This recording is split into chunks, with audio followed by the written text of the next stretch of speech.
How about them tops, son? All day, SEC boys. SEC, they supposed to be SEC. Crazy all day, baby. You're listening to the RedOUT podcast.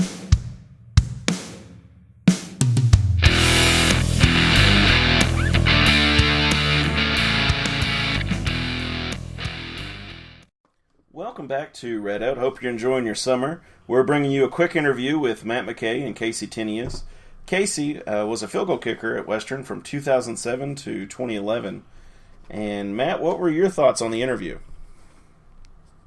Yeah, man, it was so much fun catching up with Casey and bringing back some memories from back in the day, like you said. And Casey is now he's a financial advisor with Landmark Financial. After he left Western, he did some GA work and got into a little bit of coaching, and then ended up in the financial field. It was kind of cool hearing from his perspective, the kind of the ups and downs of his career, because his was kind of opposite of how the team went in some ways, but he had redemption at the end. It was really cool. Just want to shout out to Casey and Landmark Financial for letting us do the interview at their office, the beautiful office there that they have in the new building there on Fairview Avenue, just off the road. And Talrack and RedOUT really appreciate the opportunity to talk with him. And just thank you so much, Casey, and go Tops. And go Tops. Hope you guys enjoy the interview. So I was looking up,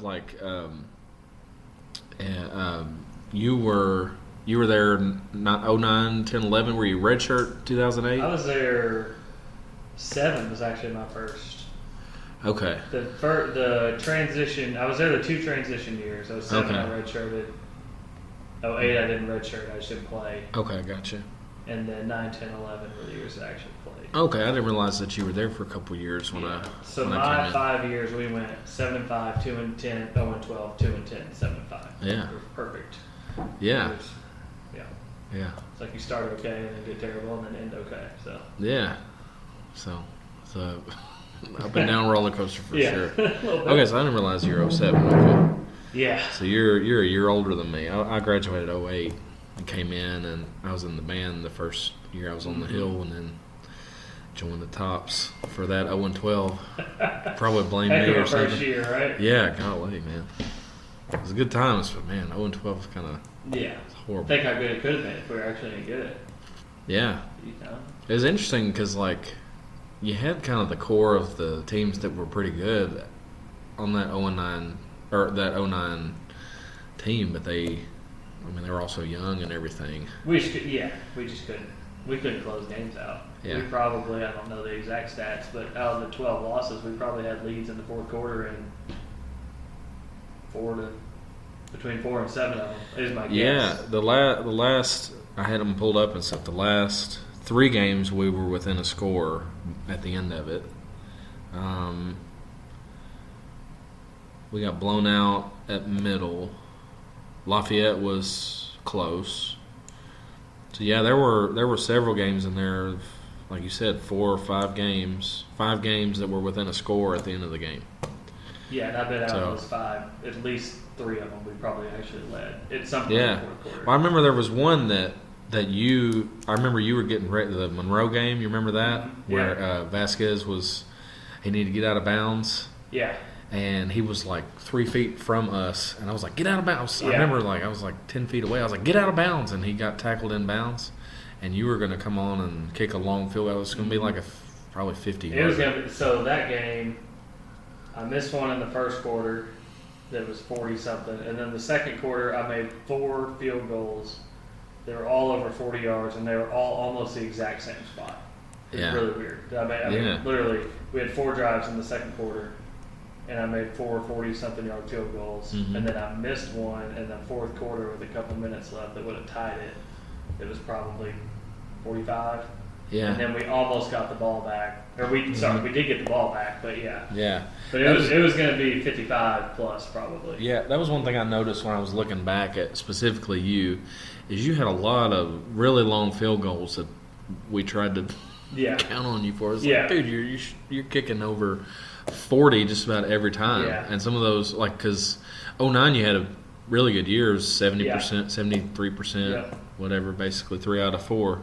And then the other 2 years, you were kicking. You had a few that were inside 40, and then you were kicking most of them outside of 40. I remember. Yeah, which isn't an excuse for how bad my percentage was, but everything, whatever it was, I mean, if you had video of all the ones I missed my last 2 years, it was rare that they were more than 2 or 3 feet off. I hit everything Just 2 or 3 feet it. to the right, and for whatever reason, that was one thing. Figure it out. I remember there was an extra point you remember the Arkansas State game in 2010. I don't know if you remember this, but it was there was one that went just inside the upright. It was an extra point, and if you didn't make that extra point, the game wouldn't have gone. Yes, I do remember that. Yeah, I was like, oh my god! We came back because they. Was that the game we went for 2 in overtime? Yeah, D-Rock did the reverse, and they reviewed it for 5 minutes. Yeah, That was torture. I had forgotten about that, but because we scored.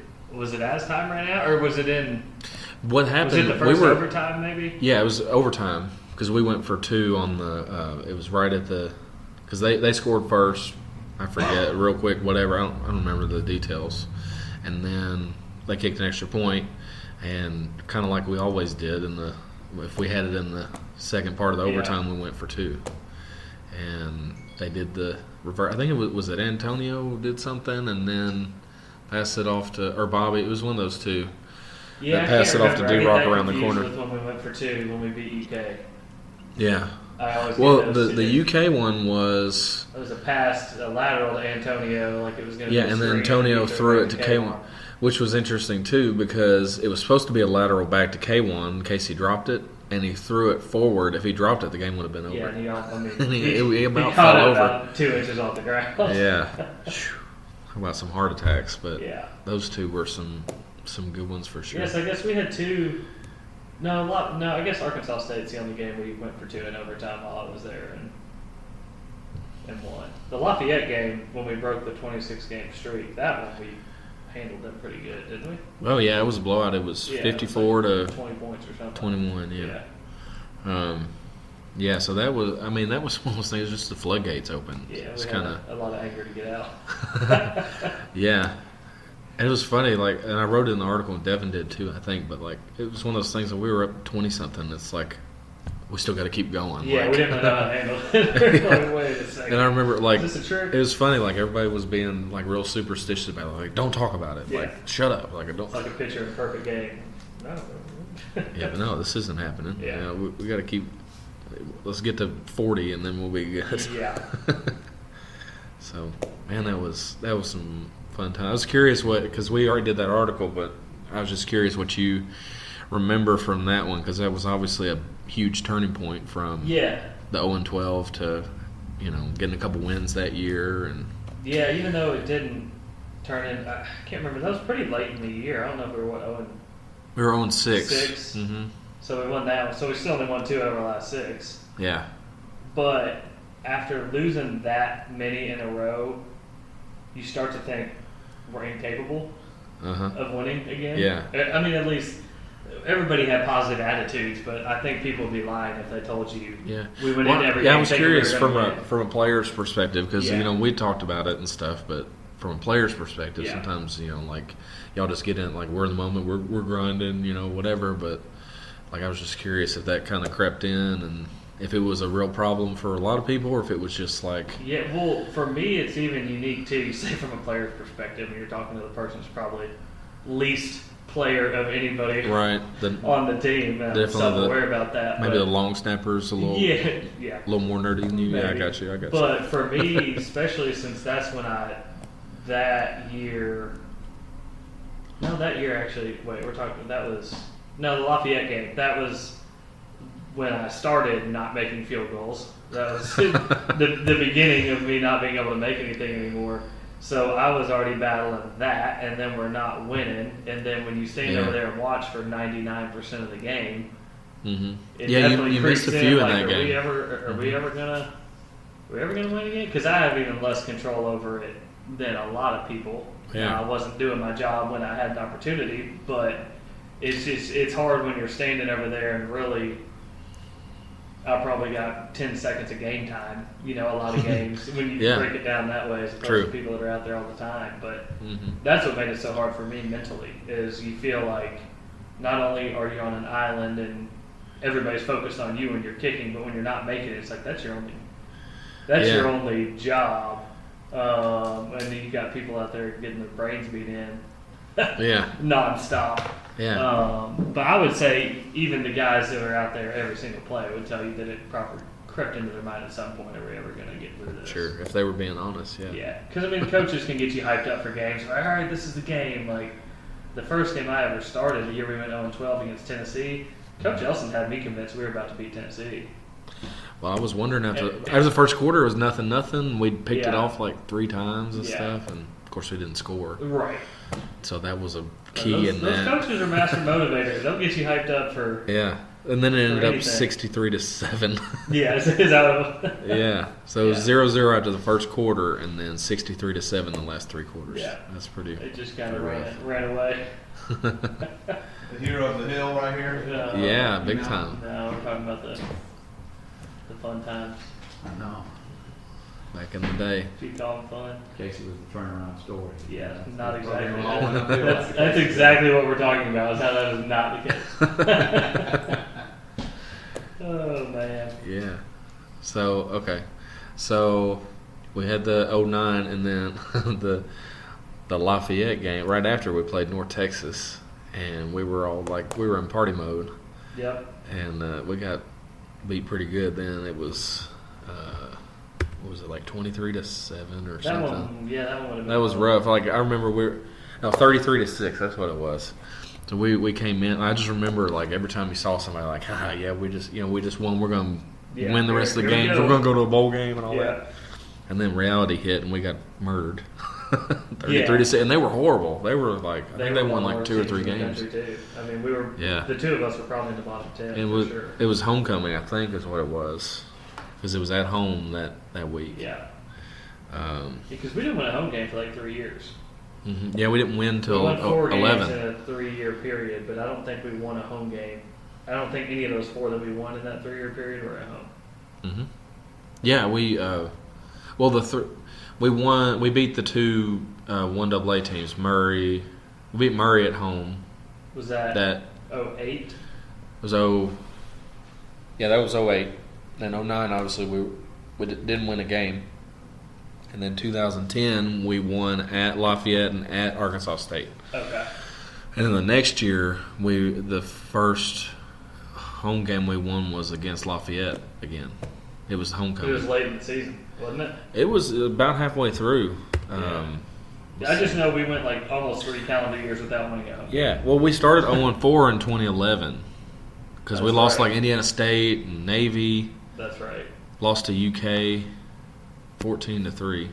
And then we won 7 of our last 8. Yeah. So that's kind of a magical run that I remember. Yeah, well, that's you feel that was one of those things like because we went 2-10 and then you start 0-4 and it's like, oh my God, are we going back to defeated? Like not just 0-4, and we got handled by Indiana State. Yeah, we lost by 4 touchdowns. Yeah, to a 1AA school. Mm-hmm. And they had some D1. They had some D1 transfer. They had a quarterback that was from like Michigan State or something. Yeah. Somebody was from another Big Ten. So they had some talent, but yeah, you shouldn't be. If you're going to lose, you shouldn't lose by 4 touchdowns. No, that's for dang sure. We lost to 2 1AA schools while I was there. Because we lost. UCA was. 12, we lost to Central Arkansas. Yeah, that was 28-0, 28-7. They had a ton of D1 transfers too. Not that that's an excuse. Yeah, but still. Yeah, no, there's no excuse for it. That was rough. Indiana State was interesting because I think like the first play of the game. I don't know if you remember this. But the first play of the game, somebody got blown up. Somebody, it might have been like Drew. Somebody, he blew somebody up, and somebody like went off in the ambulance. They were on the field for like 10 minutes. So it was like this real awkward start. Yeah, I do remember that. Yeah, and then it just kind of spiraled out of control. Yeah, I think Brandon he blew out his ACL in that game too. Yeah, you're right. That was the very beginning. He finally earned the starting job. Yeah, his first drive, I think. He was scrambling out of bounds and tried to pull up right. It was right in front of our bench. Mm-hmm. Yeah, I remember that, and it didn't seem like it was going to be that big of an injury either. He just kind of fell on. Yeah. It's like, okay, he hyperextended his leg or something. He blew out his ACL. Yeah. And then I think those two factors together kind of just there was it no kind of energy screwed in everything. that building after that. Yeah. Not to mention our record. Anyways, there wasn't a whole lot of energy, but then Yeah. you throw that stuff in there too. I remember. I don't know if you remember the locker room at Indiana when we were playing Indiana State, but it was like a kind of like a come to Jesus moment where there were guys yelling at each other and we suck and all that stuff, and I think it was Jamarcus and Jack both got up and they were like, we're not going to do this again and stuff. And do you remember that? I do, yeah. Yeah, and then after that, I mean, we took on, the next week was Arkansas State, if you remember, and it was a close game, and there was a controversial, they did a replay or something. It was down there, wasn't it? No, this was at home. Oh, yes. K1 fumbled or something like that. Yeah. And it was late in the game, wasn't it? Yeah, it was late, and we were trying to come back, and I think they called it a fumble. They couldn't overturn it or something like that. And they ended up recovering, and they downed it. But we were driving. We were like at the 50. And it was real. Everybody was all upset about it. But we played a good game. They ended up winning the championship. Yeah. Because we were waiting for them to lose all year, and they didn't. Yeah, because after that we won. We would have been co-champions if they would have lost the game. Yeah, 7 out of 8 conference games that year, I guess, right? Yeah. Then the next game was that middle game. You remember that one? The one down there? Yeah. Overtime? Double overtime. Because we got a field goal blocked. At the end of regulation, wasn't it? Yeah. I think we got 2 blocked that game. Yeah, that was another rough one for you, buddy. Yeah, it was. I remember I was looking at that. I was writing up I think we've got that one that's about to come out. We can add your thoughts on it. But, man, that was, like, looking back at it, because I remembered it different than when, like, going back through the score, because I was thinking that we were down some and then came back. That whole game was like, we score, they score, we score, they score. And no, we couldn't find a way to get separation. They couldn't, There was like a dead period there where nobody scored in the beginning. And so what do you kind of remember from that? I don't remember how many attempts I had that game. I think I just flat missed one, and then I think we had 2. You had some long ones in that game, I know. Two blocked, maybe. I know there was one win right. at the end of the game, and it was tied. They got tipped at the line, and that one, I can't remember. You never know who it's on when it gets blocked. It's easy to be like, protection broke down. Well, if you kicked it low, it doesn't matter, But I do remember that they had blocked 2 the week before, if I remember correctly, against somebody, and so we were kind of planning for. That part I didn't know. Okay, and it happened anyways. Yeah. But I do remember. I think was that 1 overtime or 2. There's 2 overtimes. And I think the first overtime, there's nothing more nerve-wracking than kicking an extra point in overtime, because it should be so simple. But in the back of your mind, if something happens and you don't make this, you're going to lose because you missed an extra point. That's what happened. In the game, it can happen, but you're not thinking that in the first quarter. Yeah. But when you go out there in overtime, you're like, shit, if I miss this. Yeah. All they have to do is kick an extra point, and we lose because of me. That's what happened. If you remember, I'm sure you were following when Brome was here and everything, and Yelder blocked that extra point, and we just kicked the extra point to win. Yep. So that was another crazy. I think that was a double overtime thing. It was the same thing where both of those games, no team had a bigger lead than 7. Really, it's crazy. I didn't realize that. Yeah, the whole time. So yeah, I do remember Bobby scoring. Yeah, because we stopped them. They kicked a field goal. Yeah, and then through a screen or something, and he ended up scoring. And it was. I was looking back at it. It was 3rd and 10, and I remember that because I was over there shaking in my boots. Yeah, and then we ran the ball for a first down. We ran a draw or something. Ran Bobby for a draw, and of course he gets like 13 yards or something on a draw. 3rd and 10. No, I definitely remember that because I was over there like, all right, well, now it's your time to go try and tie. Thanks, buddy. Come to that. Thank you.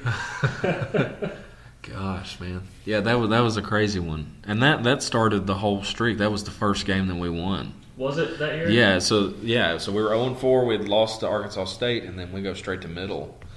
And that was the game that I guess got us really, really rolling. How many did we win? We didn't win 7 in a row in the year, did we? We No, must have had a non-conference the game. LSU.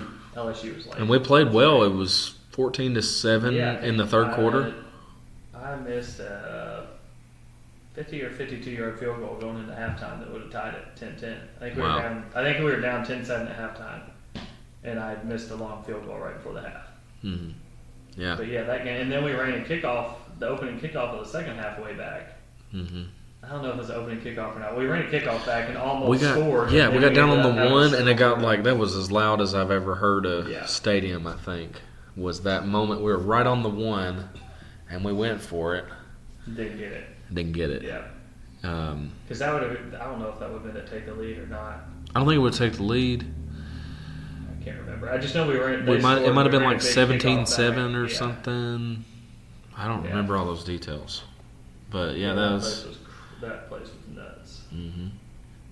Because you didn't travel. You weren't with us your first year, correct? Not every game. I went to Navy. You didn't go to Virginia Tech. No, Virginia Tech was the year before.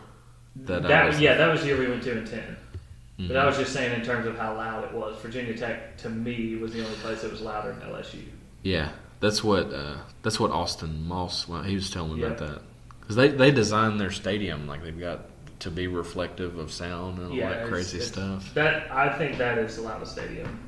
Definitely, I played at. We played at Bama, LSU, Tennessee, Nebraska. Yeah. I thought Tennessee in 2009 was, and the ones that I was in, was the loudest consistently the whole time. Like they were really loud the whole time. Like we're coming out from the tunnel and like everything's shaking. Mm-hmm. That was my first game, which was pretty cool. That was the first game I actually played.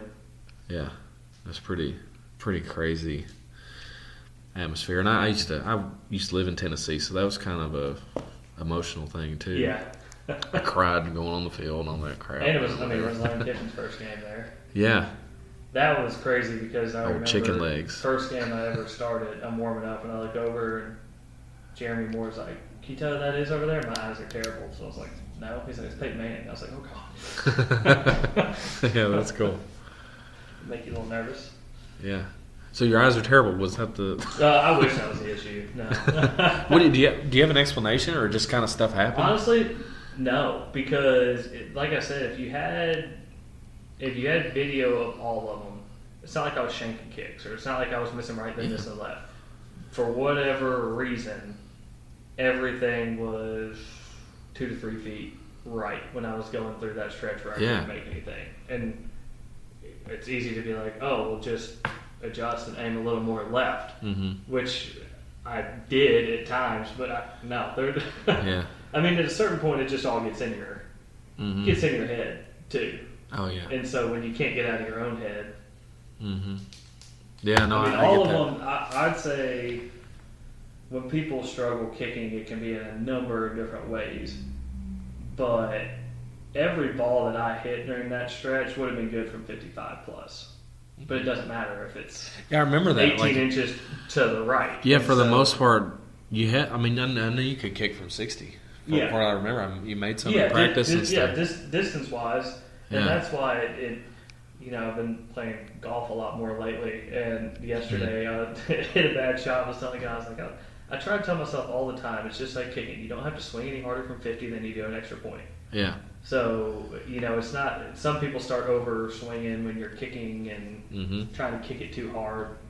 That was never an issue. It just for whatever reason. But those last 2 years, I almost didn't come back my 5th year. I wondered just because I mean, but then I didn't want to. You know, Ryan Beard and I have been best friends since we were like 4. I was like, I'm not gonna quit on somebody like him and. Yeah, I'm glad. Did y'all have conversations about it? Oh yeah, he was trying to. Yeah, he make did. Sure you well, he didn't. He wasn't trying to convince me to play or anything, but he knew that I was on the fence about it. But I didn't want to. I didn't want to give up on something that I started and be like, oh, well, we've only won 4 games in the last 3 years, and I can't make a field goal to save my life. I'm just going to quit. Like, that's not who I am. Yeah, and look what happened the last year you were there. Yeah. And you had, I was going to ask you about that because you lost your job to Roy, right? I mean, that one. Yeah, those last 2 years I lost it 3 or 4 different times. Yeah, because Monty kicked a couple in 2010, didn't he? He did, yeah. And made a couple. I was looking at stats and stuff. Yeah, and then Jesse and I kind of went back and forth. That last year. He didn't make too many either. He made one game winner that year, didn't he? It was weird because we made game winners in back-to-back games. He did in overtime against Louisiana Monroe down there. Yeah. It was overtime, and it was like a 22, 25-yard field goal, something like that. I think Brooks had picked the ball off in the end zone on them in overtime, and we knew, okay, we're in good shape here. And he made basically an extra point that was a field goal to win it in overtime, and then that very next game was FIU at home. Yeah, and that's right. He missed 2 or 3 during the run of play. And then I remember you were really emotional after, because I remember you were crying and stuff, and it was a pretty cool moment because it was kind of like a redemption sort of thing. It was in a lot of ways, mainly just like I said after the game and the interview stuff. A lot of those guys that I was such good friends with get their brains beat in all the time, and when you're in a position like I was, to where all you do is go out there and kick a ball and you're not doing your job. It really takes a toll on you mentally. Yeah. A lot of people, kickers get isolated even when they're doing their job well, but when you're doing it bad, it's even harder. So that was kind of not a weight off my shoulders in any way, but it was kind of like, okay, it was blown up a lot more than it should have been because all I did was do my job. I just hadn't done it for 2 years, so it was, it was good, and it was. A lot of people don't know this, but the 2 weeks leading up to that, I was so in the doghouse that I didn't kick a ball at practice, like with the team. Yeah, I remember because Willie would get fired up with the kickers. I mean, anytime he missed something, especially in the game, he's like, whatever. Yeah. Bleep the kickers. Yeah, for sure. And which, again, I get it. If I was doing my job, that stuff would have never happened. Yeah. But at a certain point, you do more damage by doing that than you do anything else, because then you don't have any confidence. And so I went 2 weeks without kicking a live snap ball kick. The only balls I kicked for 2 weeks before that game-winning field goal were off of a tee. Wow. Yeah. And then he came up to me with 2.5 minutes left. It was like, if we get field goal range, it's on you. I was like, so what do you think in that moment? Like, I mean, heart pounding, like, oh my God, I haven't done this? Shitting me, I haven't kicked a ball in practice. Like, you haven't even let me kick a ball in practice in 2 weeks. So was it like one of those things, like, I'm going to prove you wrong, or like, oh my God, I don't want to screw this up? Like, what's your thought process? I probably should go kick a few balls because I haven't since pregame warm-ups.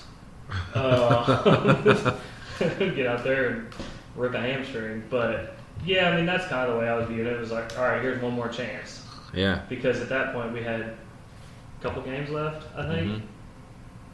And with most positions, it does make sense. If you got a senior that's going to be gone in 2 or 3 weeks and they're not doing their job, let somebody younger get the experience. So, that, I mean, that totally makes sense why I wasn't really getting to play. But, I was like, well, there's one more chance to salvage something from a miserable last 2 years. Yeah.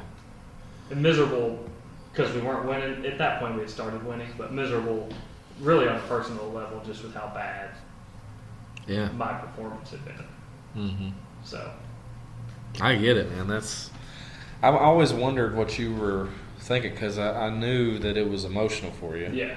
And Roy had won the last game and stuff, and so I wondered, kind of like, is it conflicting? Like, well, good for him, but screw him at the same time. Well, like, no, Jesse and I actually, and really all the guys throughout my time there, even though you're directly competing with Jesse or Monty or whoever it was, and one of you's going to get the job, one of you's not, we all had good relationships. And I mean, when I wasn't playing, if I'm not making field goals and somebody else is going to give us a better chance to win, I'd rather sit my butt on the bench and be a cheerleader and win than get to kick and lose. Good for you. And so that that I just always tried to stay positive because it's not going to do any good for the team or anybody if I'm over there complaining about not kicking. Yeah. So just then again, I could understand it too. So you'll get back out of the field. Yeah. It's pretty simple math. Yeah. Well, that's cool. That's interesting because I mean, you could definitely just kind of feel a little animosity towards them, even kind of, and where it's just natural, like, that's my job, right. whatever, and But I mean, it was cool to see you get back on the right path in such a dramatic. Yeah, dramatic well, way, it's man. funny too. You always hear it's not how you start, it's how you finish. Mm-hmm. Nobody really, except some of the guys that I hang out with and play golf with a lot, will just make digs from time to time, just because they know I'm an open book about it. Like, yeah, my last 2 years, my field goal percentage was god awful. Like, Yeah. it is what it is. I'm not gonna run from it. There's no excuses. I just didn't make them.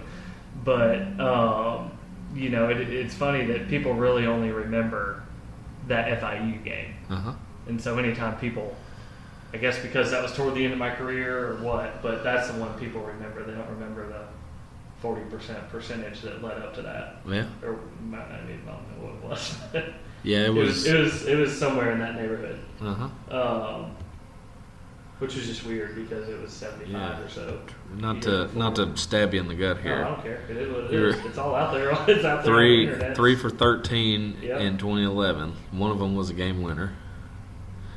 Really? Yeah, 3 for 13, 23%.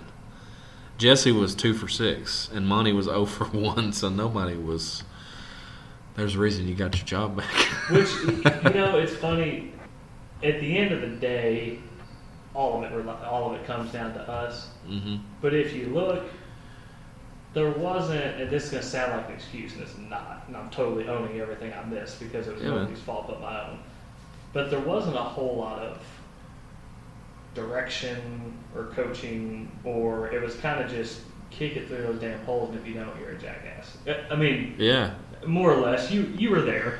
Yeah. And you would never guess this, but I'll give you one guess on who I went to for personal conversations on the coaching staff about stuff. On the coaching Who would be real with me? Who would have a real conversation and not Coach Wells? Okay. And you'd never think that he would be the one. Hmm. But Yeah. I mean, I had some good real conversations with him. Just but he'd be the one that would rip you more than anybody. Yeah. But That's interesting. with him, you knew it was coming from a place of love. Some of the others, it was just like, Yeah. I'm just going to rip you because you're a piece of crap and not, Yeah. I remember the first time that I'd never been to a football practice, period. I'd never seen one. Yeah. That was I was like totally green on, like, I didn't know what the ladders were, and I know what all the equipment was and stuff. I had no idea. I'd seen stuff on Remember the Titans. Yeah. Like that was your experience. Yeah, well, I was in band. I never played football, whatever. So I was like somebody was like, "Well, move the ladders or whatever," and I was grabbing it, and I guess I was about to snap it in half, and he was like, "What the hell? You retarded or something? Like, what is special needs? Like, Yeah. I'm like, God, whatever. Who's this guy? That was him, and I just remember him at practice, man. He was like, "What are we waiting on? Yeah. Why aren't we snapping?" Yeah, but I mean, Dude, we were those just on the linemen- 10. You're asking us to go to the 20 of the other side? Like, Yeah, those linemen will tell you though that any day of the week, he's the person they call if they ever need anything. yeah, he was such a. That was one of those things that I kind of picked up on later. But at first, you think like, God, this guy's a terrible person. But he's really Yep. one of the best. Yeah, So, for sure. So that year we were about 5 for 20. Uh huh. So what was his advice? What did he tell you? And honestly, some of the stuff I went to talk to him about, it wasn't like he was going to tell me what to do to make field goals. Yeah. It was more just how to handle it and keep sticking it out and don't give up on stuff. But so Yeah. what you did, 3 for 13, and I made my very first one that year was against UK down in Nashville. Uh huh. Okay. Was it 7-3 at halftime or something like that? I think so. Yeah. And then we got one, and we had one. There was one in the late in the second quarter or second half sometime that we had an issue on operation wise, but I remember that game. Didn't have anything to do with you or whatever. Jack was open like twice in the end zone, and K1 throws it into the stands. Yeah. Like, dude, and Jack's on the goal line, and he throws it like through the uprights. Yeah, I'm like, one time there were 2 times. He had 20 yards wide away open from over the everybody. middle. Yeah, and one of those is when we then went to go kick a field goal, and I think it was kind of a low snap and led to I think it get blocked or tipped or something. But Yeah. Yeah, we had. If you look back, we had every opportunity to win that game. Mm-hmm. Oh yeah. Yeah, they only had 100-something yards of offense. They just converted on two drives, and that was about it. Yeah. And I think we had more yards. Between the 20s, really. Yeah, we had more yards and everything else. We just couldn't finish. Got it the next couple of years. That's true. So, you being kind of a local guy, was the UK game kind of a cool moment for you? I mean, obviously it was awesome, but was that like were you a UK fan when you were little or anything? No. Just Western? Mainly because, everybody always asks me that. So my dad was originally from Indiana, grew up an IU fan, and came to Western and ran track and cross country here. My mom's originally from Ohio, came to Western and played tennis. So they were from Indiana and Ohio, came to Western and competed against UK. Okay, so you don't have any. I had no reason. People are like, "Oh, you must have grown up a UK fan." Like, no, just because you live in Kentucky doesn't mean you're a UK fan. Yeah. So no, I was actually raised like the opposite of a lot of people here. Yeah. To not really like. Well, I liked UK when I was little, and then they stole Patrick Sparks, and it was over for me. Yeah. I hadn't let go ever since then. Yeah. Yep, they didn't want him out of high school. He wasn't good enough, but then he came here and they had good years, and all of a sudden he was good enough. I kind of say it sarcastically, but that really was the turning point for me. But I learned they're the evil empire. But but the UK game, it's still cool anytime you play an in-state school like that, who everybody kind of looks down on Western and assumes UK is their big brother, which obviously nobody associated with Western views it that way, but externally people think that. Oh, yeah. And one of my best friends from high school, Stuart Hines, played there, so it's cool to just kind of have that experience against. Yeah, and that was the year after you graduated, wasn't it? It was the year after I graduated that we won. Yeah. That we had went for 2, and then the year after that's when we beat the brakes off of them down in Nashville. Yeah. Petrino's year. Mm-hmm. Good old Petrino. First time I ever talked to him was on the practice field, and I doubt you heard this story or whatever, but it was in the winter workouts and stuff. And so it was actually a cool idea. They like taped together towels, and that was supposed to be the footballs because you're not allowed to have footballs or whatever. And so they actually had practice, and so I was the one snapping, and it was like 28 outside, and I was wearing like shorts and like those long sleeve like thermal compressions. So I was frozen to the bone. I don't know what the snap count is, and DeMarcus Smith for some reason was the first one he was the first one up. I don't know why, because you'd think it'd be like Brandon or not him, but anyway, he comes up and I'm like, God, I don't know what the snap count is. My arm's frozen. I've never snapped a towel before. So he says, 4 down, set hut. I'm like, I guess that means go. So I do the snap thing. Well, like, he's in shotgun, and I launched this thing like diagonal, like 15 yards. It was like a punter snap for like a rugby kick or something, like way off to the side, way over there. And everybody's like, oh my God. And Petrino comes in. He's like, are you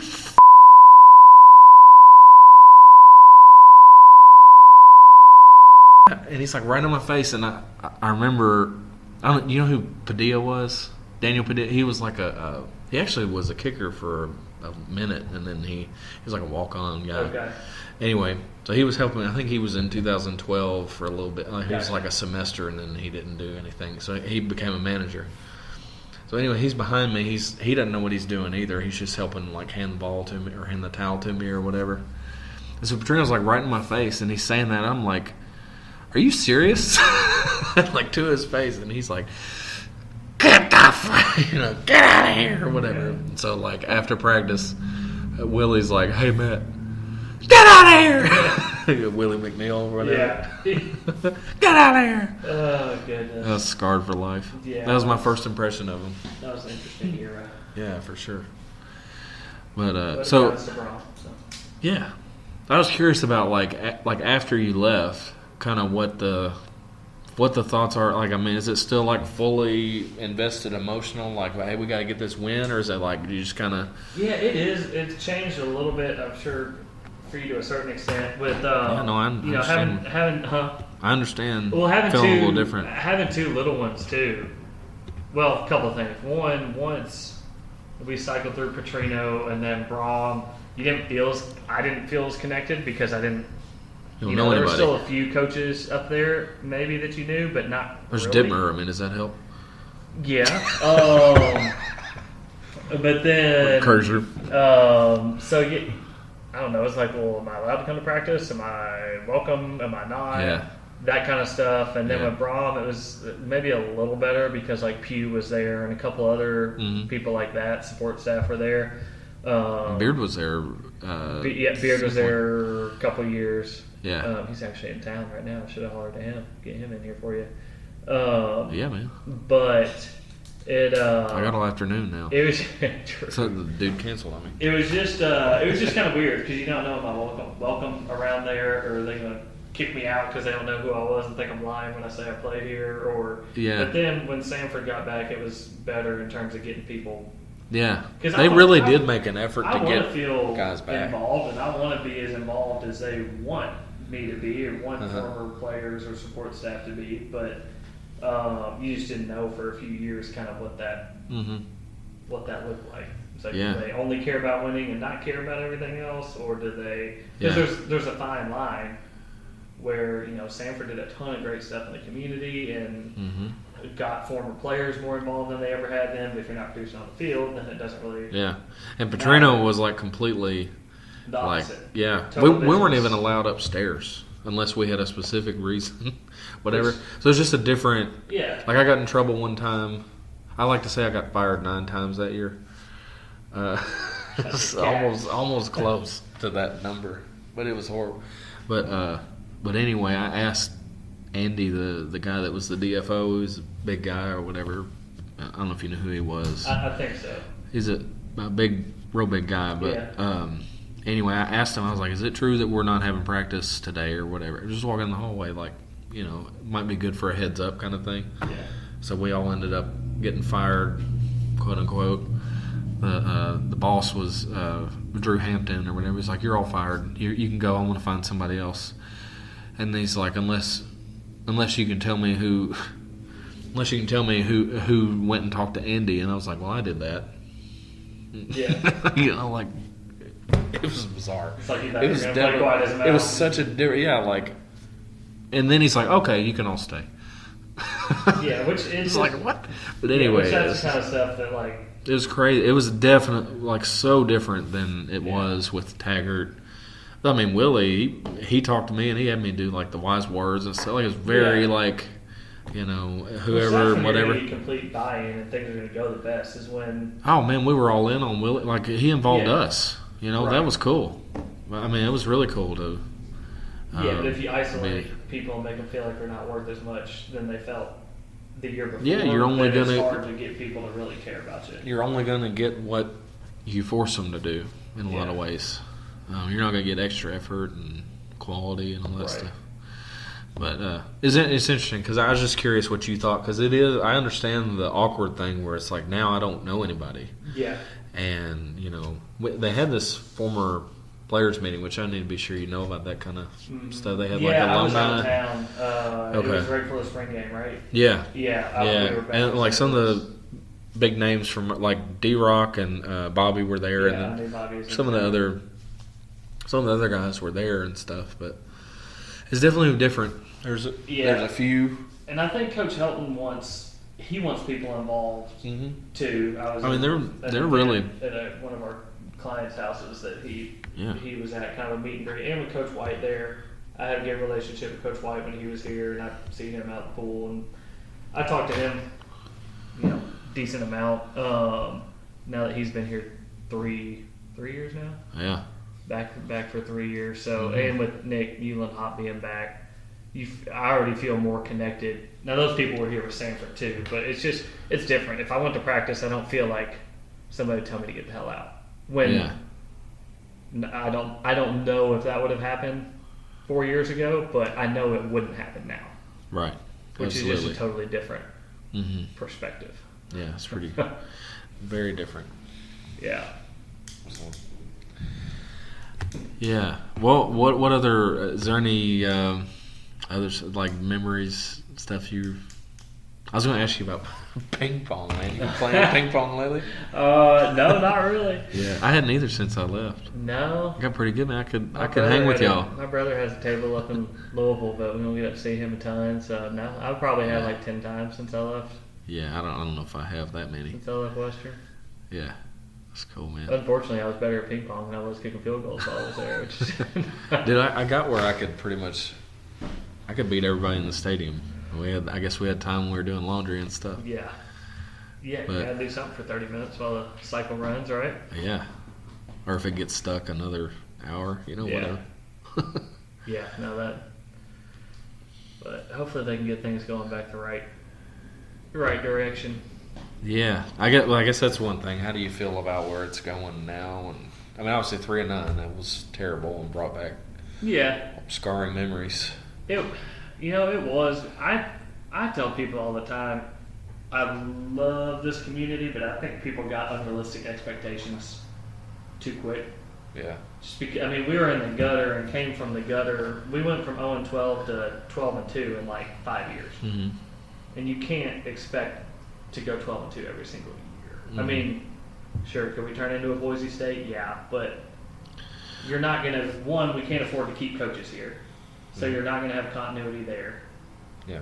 Because I mean, I don't know. Maybe you'll find somebody that's okay making $1 million in Bowling Green, Kentucky, but the way those guys are wired, Yeah. they want to go to a Purdue and make I $3 told- or $4 million a year. I told Todd if he wanted to hire me, I'd stay. But Yeah, that's I'll take $1 million. It's fine. yeah, I'm that's good. the point for you.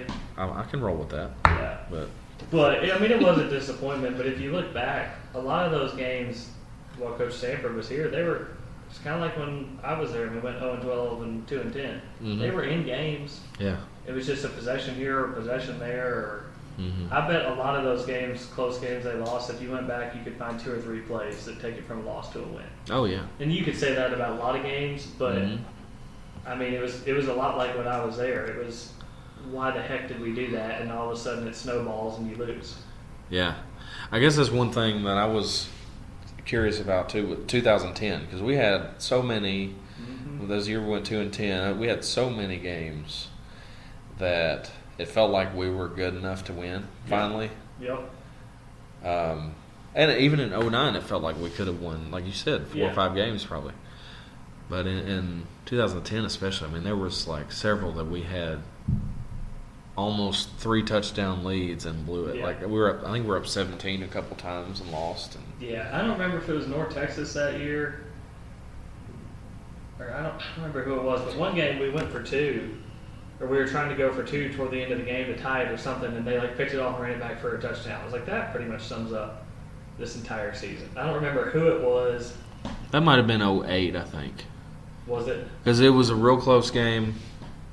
I was in the band. I feel like it was Remember. a homecoming game, honestly. Yeah. I think it was 08. 08. Because that was when Wolke was there Yes. and KJ Black. Yes, I think Wolke. Yes, I think it was Wolke. So you're probably right. It was 08. Mhm. But 09. Yeah, after and the they picked it off and homecoming returned it, games and they wound up losing. when- Yeah, 09. We were down after the 5 or homecoming games something. when Elson got fired.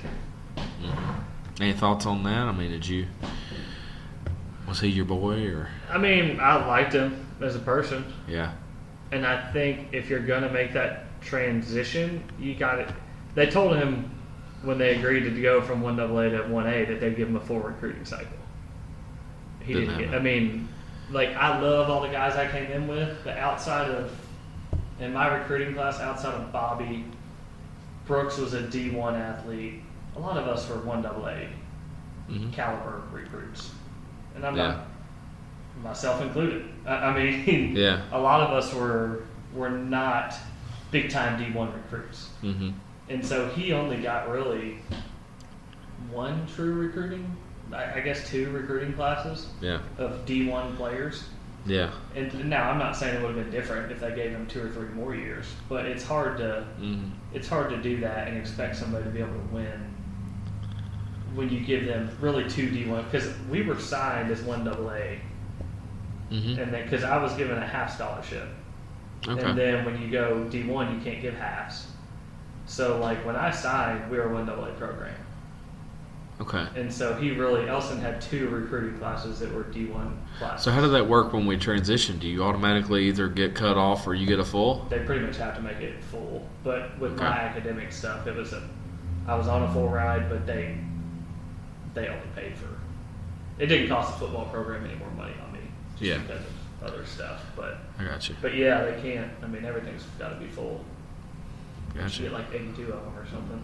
Yeah, 85, I think. Is 85 now? Yeah. Which is pretty crazy. Yeah. Yeah, I was curious about that. I didn't know. If And it I don't was- think the way, won't get into it, but the way that was handled, I don't think was done properly. Yeah. But I understand. will say the most fun I had my entire time at Western was the last 3 or 4 weeks that season. I agree. Because It was those a lot coaches of. were so laid back, and I'm not saying they didn't I remember care, we had a- but they knew their job wasn't. They wanted to perform because they all wanted the possibility of being retained on Willie's staff. Mhm. But, like, those practices were so much fun. I agree, and And we then actually we- played really Those were the well. most competitive weeks. They got fired, and then we went down, and if I had missed a field goal, we might have beaten Monroe. And then we lost at FIU in a close game, I think. The AU, yeah.